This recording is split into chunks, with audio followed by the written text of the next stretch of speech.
గౌరవనీయులైన ఆంధ్రప్రదేశ్ ముఖ్యమంత్రి అయిన శ్రీ నారా చంద్రబాబు నాయుడు గారికి నా యొక్క నమస్కరించి తెలియజేస్తుందేమనగా, గత కొన్నేళ్లుగా ఉద్యోగ అవకాశాలు లేక నిరుద్యోగుల సంఖ్య బాగా పెరిగిపోయింది. బయట రాష్ట్రాలకు వలస వెళ్ళలేక, సొంత ఊళ్ళో ఉండలేక సతమతమవుతున్న సమయంలో ఆంధ్రప్రదేశ్ సర్కార్ ఏపీ పోలీస్ ఎస్ఐ కానిస్టేబుల్ ఉద్యోగ అవకాశాలను ముందుకు తీసుకొచ్చింది. అయితే అతి కొద్ది వ్యవధిలోనే కానిస్టేబుల్ ప్రిలిమ్స్ పూర్తి చేసింది. కానీ సంవత్సరం పైనే అవుతున్న ఈవెంట్స్ మెయిన్స్ ఇంకా పూర్తి కాలేదు. కావున పూజ్యులైన నారా చంద్రబాబు నాయుడు గారికి మా యొక్క విన్నపాన్ని తెలియజేస్తూ ఈ యొక్క ఏపీ కానిస్టేబుల్ భర్తీని త్వరగా అమలు చేస్తారని మనస్ఫూర్తిగా కోరుకుంటున్నాం.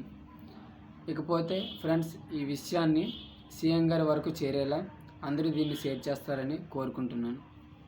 జై హింద్.